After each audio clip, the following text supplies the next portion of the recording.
Hello everyone, welcome back to the channel. I find myself wondering, is there ever going to be a day where I'm not uploading a video? It has been about 55 weeks now where I have done at least one a day. That day is not today, because I bring to you Fire Emblem Heroes event schedule. There will, maybe, another special video coming your way in the near future, so you should probably look out for that. But we're not here to talk about that right now. We're not here to talk about that yet. What we are going to talk about is the event schedule. And the thing that I want to note before we get into any of this craziness, okay, daylight savings is in effect. It technically started the last couple weeks on the prior calendar. You may have seen some in-game notifications get updated to reflect this if you are living within the United States or any other place that practices this god-awful exercise. I don't. We're a global. Anyway, it's neither here nor there. Daylight savings in effect, and this calendar that I am sharing with you is reflective of West Coast time. California, Oregon, Washington, like that part of the United States over there on the western seaboard. I, however, live on the East Coast. Yeah. So I'm on Eastern time. So my reset is at 2 a.m. And the West Coast is at midnight. Or was. Until the daylight savings kicked in and then everything got set back an hour. So now my reset was at 3, is now at 2. Pacific time zone was at midnight, is now at 11 p.m. the day prior, technically. So all of these things, for example, that you see here, limited hero battles, they happen every month just like clockwork. They're starting on the 13th of November. That's November 13th, 11 p.m. West Coast, Pacific time zone. That's actually November 14th, 2 a.m. East. So if you're East Coast, Eastern time, such as myself, everything's shifted by a day, basically. And it will be like that for a little while. So I mention this only for people who get confused easily, or for people who are also new. If you wake up on the 13th and you're like, oh, limited hero battles haven't started yet, that's weird. That's because it's not happening until 11 p.m. Pacific time. Anyway, all that is to say a very lengthy example of why daylight savings is stupid and confusing, and I don't like it. Point is, there's a lot of stuff that happens this year, right? Normal stuff. This is going to be very banner heavy. Okay, there's going to be a lot of events and stuff going on. The normal hits, limited hero battles, summer duels, I think are summer duels S. I think they rotate S and R. I'm not sure. Pawns of Loki, Voting Gauntlet, Hall of Forms, all that stuff, normal, right? We see it all the time. There are some newbies in here. For example, the Grand Conquests, that does not happen every month like the other stuff that's in normal rotation. It's happening on the 28th, technically 29th if you're Eastern time. We have Binding Worlds that's popping up in December, early December. We do have a new Bound Hero battle featuring Flavia and Basilio, so that's kind of fun. Pawns of Loki, if you're into that. I'm not particularly into that. We have a couple Forging Bonds things happening here, so be aware of those. A lot of events, right? And we're also kind of in book wrap-up mode. So we'll be wrapping up books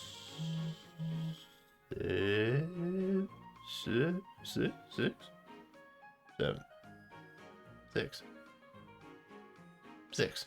Book 6. I think we're wrapping up book 6. I think we're having a bug. I don't really remember. Let me silence my phone because that just vibrated, and that is not fun.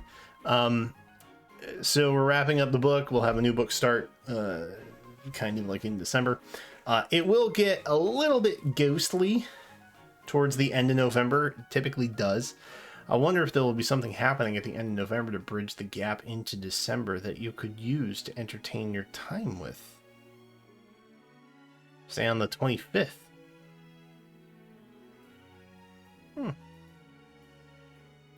Don't know.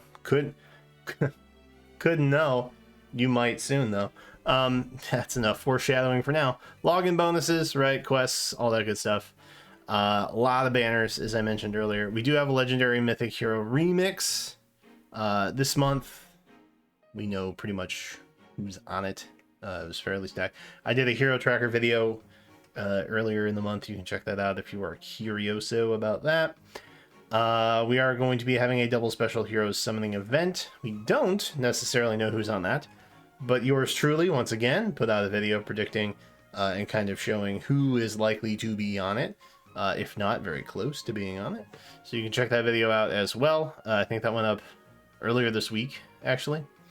Legendary Hero is happening on the 29th. Woo! Exciting. Very pog, very champ.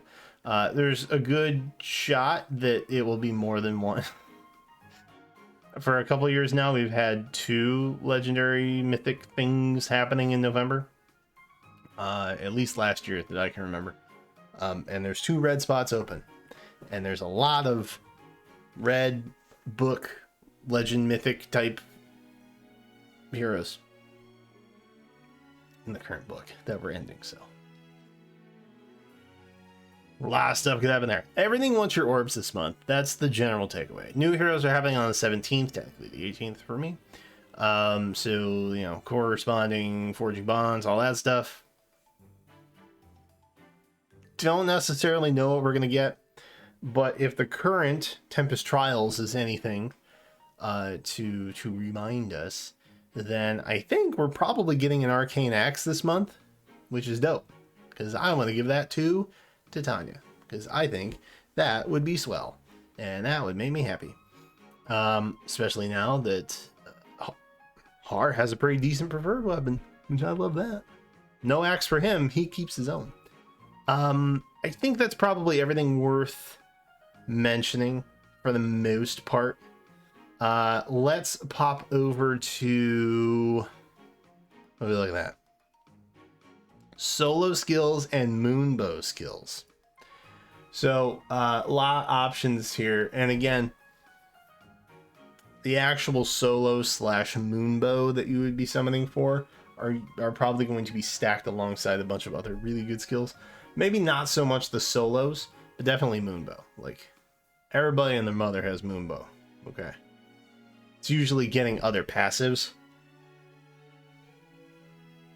not so much the special. Maybe the special, but probably other passives as well. So characters with solos, we have attack defense solo here.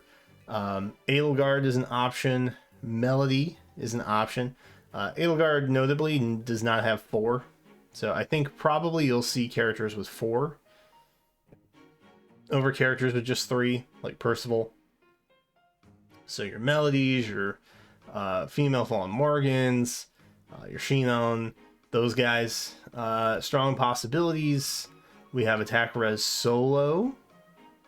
Again, probably not your 3s, but your 4s. Okay, so Fallen Julia, good shot at that. Anybody who's not, you know, limited, basically. So your normal pool stuff. Fallen Male Morgan, Naimi, I think is how you say her name. Attack speed solo. We got male Fallen Corn. We got Fallen Dimitri. A couple others maybe in here. Ascended Hilda might be a good shot. Ingrid. All good options. Interesting. Another Ascended unit. Ascended Marita. And then I think everybody else. Oh, Shamir. Renak. Yeah, sure. All good options, all good options. and then everybody else is a 3 or limited. Speed solo, attack speed solo usually has the most options.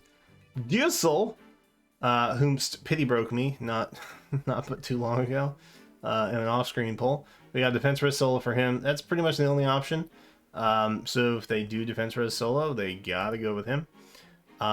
Nothing likely for speed defense, because Larse here is limited and Lathe is, you know, only a 3.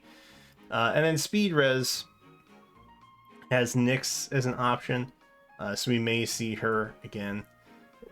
Not likely to see the 3s, given that Urk is, you know, a 3-4 star and can get it at a 5 rate.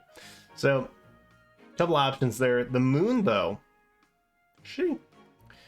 Moonbow, again, like, if you're summoning for Anand, you're probably not summoning for the Moonbow, right? Makes sense?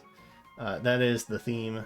Asbel, like, you know, 4-star Athena has it. Like, you're not summoning on this banner for Moonbow. Okay, let's just be clear about that. Ascended Celica, maybe they'll put them on there. I don't know. Brave Claude, option, right?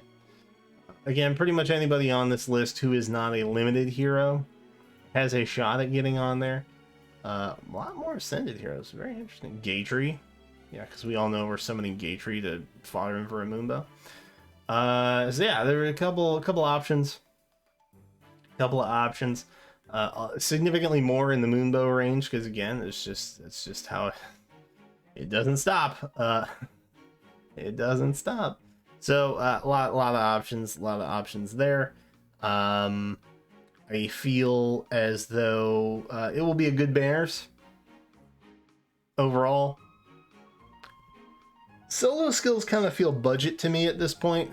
They're relatively reliable, you know, aside from the positional requirement. Overall decent, but I think of solo skills as just kind of like budget skills at this point, because we have things like finish, catch, ideal, you know, all those guys. But there's no movement type restriction on them either, I think, which is kind of nice. So they're just a good general workaround fit. And so that pretty much ties up what is happening with all this this month in Fire Emblem Heroes. Again, I'll have a little something special to announce. Maybe this weekend, if not early next week. I haven't decided yet. I'm being kind of fussy with how I choose to announce it and when. But I'm running out of time to announce it, so I have to hurry up and do it.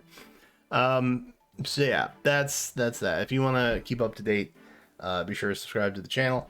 And that is it. So thank you for watching. Let me know what you're most excited about this month of Fire Emblem Heroes.